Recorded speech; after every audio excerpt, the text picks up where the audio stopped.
Hey everybody, welcome to my channel. Making a little video today. I thought I'd show you a little bit of my world, the parts of my world that make me able instead of disabled. So, although it's just not all that cool to see somebody's bathroom, but I'm going to show you my bathroom. We're going to start out in here. And the first thing that you're going to see is a walk-in shower. A lot of people have showers these days. You know, they have the combo, they have a tub in one area and a shower in another. But I'm going to actually try to make a little video after this of the making of this shower. It was actually quite a ordeal. But as you see, I have a grab bar here. Got a grab bar. Have a shower stool. And just basically whatever I need to make a useful shower. I have a raised toilet seat because I know the last thing you want to look at is my toilet seat, but I cannot get down there. I don't have a grab bar in that little room because it's so little that I just grab onto the walls in there, and we're gonna just go by the mirror. There's nothing different about that or adjusted about that. So here's my little room. Now I do have a suite basically in this house with my roommate. My roommate is also my sister, in case you haven't guessed, but I rent the master suite, and she's been gracious enough to let me rent the master suite. So first thing I have is it's a reclining chair. Now, I know that all of you think, oh, lots of people have home theater chairs, and they do, and yes, this is a home theater chair, but I used to have a lift chair that helped me stand up and sit down, but they wear out, and I had worn out 3 of them, and finally I said, you know what, my sister suggested that I try one of these instead, since getting up and down out of the chair was not so difficult for me. It was more difficult for me to activate the lean back part of it. So I do have this chair. We have made, my sister and I, with the help of some friends, have made some modifications to it. So here it goes up, but it's on wheels. These are not normally on wheels, but, oops, my dirty floor, sorry. I dropped a bottle of water. I'll have to pick it up later. It's on wheels because sometimes I need to pull it this way or that way to get in or out of it. And we also adjusted this table, once again, with the help of some friends. We took the wheels off of this table so that it would fit under this chair, so that it's where I use the computer and I can just pull it in. This is my walker. My walker's got a name. You know, a lot of people name their cars. Well, I name my transportation also. So this is Junior, and he's a rollator.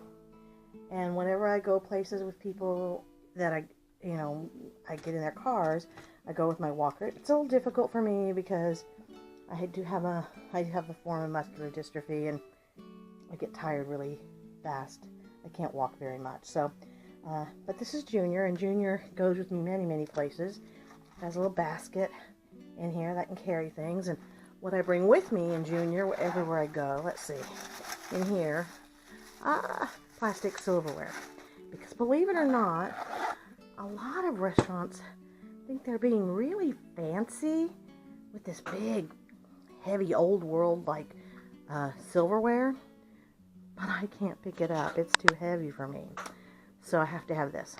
This is my bed, and it looks pretty much like a normal bed, except in case you haven't noticed, it's kind of high, but that's so that I can get in and out of it easier, and also so that it's right enough, soft enough, and firm enough for me.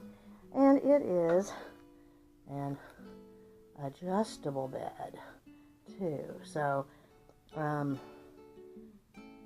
do often end up having to sleep with either my head or my feet really elevated because of different stuff that I deal with. So I can put up either the head or the feet. Oh, well, come on, feet. You're not going to go anywhere for me? I guess not. Oh, there they go. So that's my feet going up. And sometimes I have to do that. And sometimes I just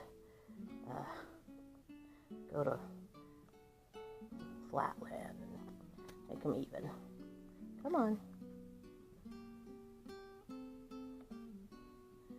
It's a little difficult to operate the controls when you're not in the bed. But that's it. That's my bed.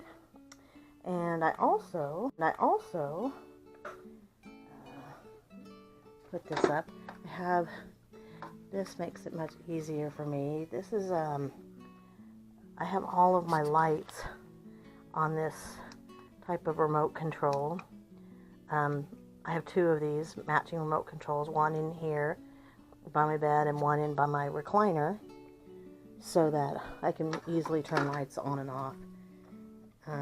And I also, the most important part of my getting around and making me able instead of disabled is I'm going to transfer here to my recliner so I can show you this. Oops, I didn't put it all the way down. It's got to be down. I can't do that. So I'm going to do this little transfer here, and then I'm going to introduce you to Betsy. Hold on.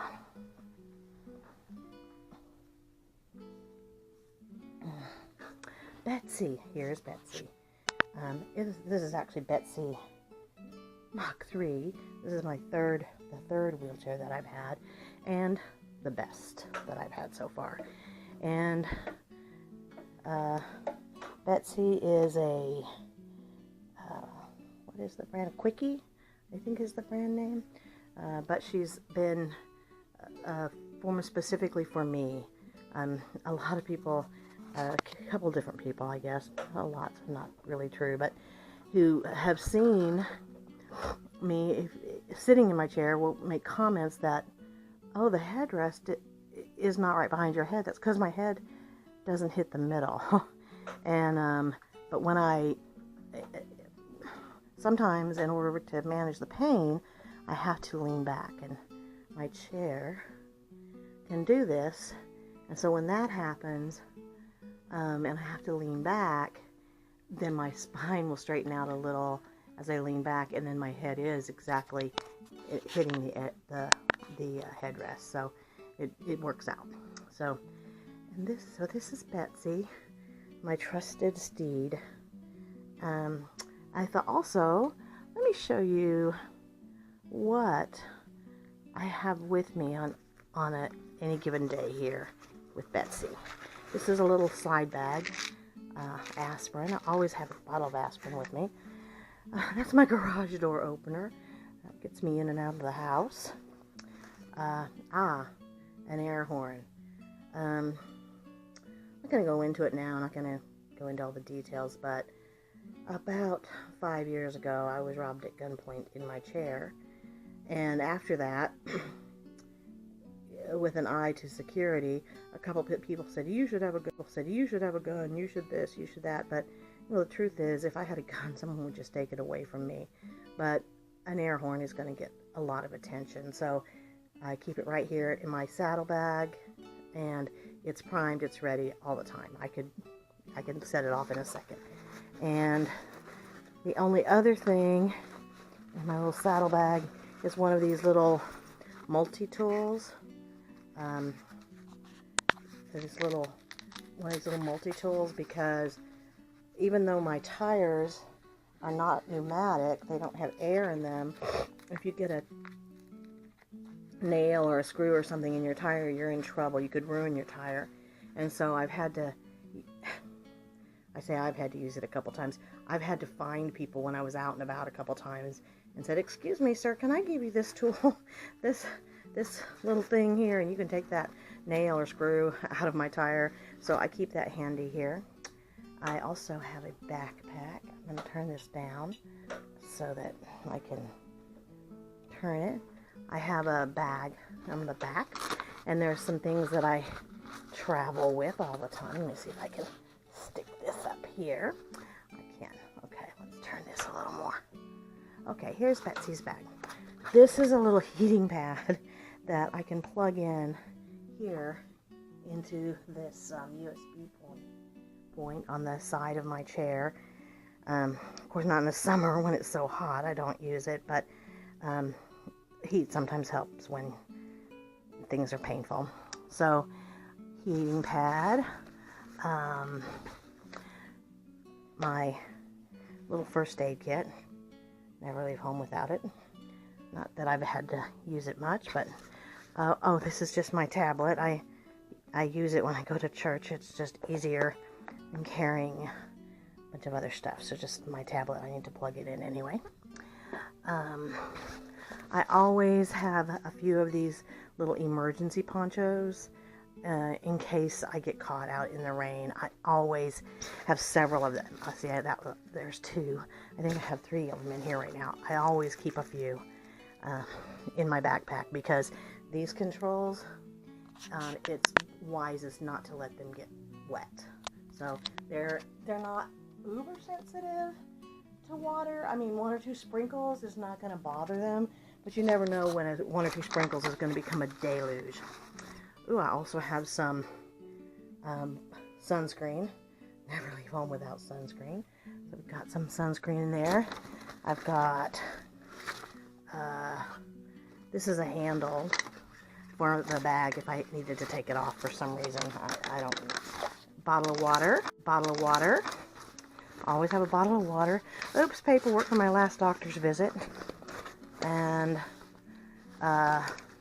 oh, this is a seat belt that I bought thinking that I could just use it as an extension, but it has to be attached. This one would have to be removed and that one attached, so maybe I'll find someone to do that for me. And the only other thing that I keep, oh, this is for the heating pad, you know, to give you more distance. The only other thing I keep in here, which is, I think, pretty essential, if I can find it. Oh, a pen. Hold on. That I have used on many occasions. Here it is. Oh, I'm pulling out of my chair. This is, you might recognize this kind of thing. It's a bicycle lock. But should something happen, and I ever be someplace where I have to get out of my chair and leave my chair, I don't just leave it. I lock it up because people steal all kinds of things. And one of these days I'll share a poem with you that I've written. It's about being a city girl, and one of the things you learn as a city girl is that, you know, locks just keep honest people honest. If they were going to steal it, they're going to steal it anyway. But a lock like this, you know, it wouldn't deter a professional thief, but it keeps an honest person honest. So that is the things that I have that make me able instead of disabled, and very grateful to have these things in my life. I'm grateful to live here in this house that has, if you'll notice, you might not be able to tell, but that my bathroom door is wider than a normal bathroom door. It doesn't actually have a door in it, so that I don't have to deal with it. I just have a curtain that hangs there that I pull shut, because a regular door would be too narrow for me to get through in Betsy. Don't think there's anything else much here in the house I can show you that helps me function on a daily basis, other than, of course, my cats. There's one of them over there in that corner asleep. I will have to do a separate video to introduce you to all of my cats. But that's out. Signing out for now. Bye.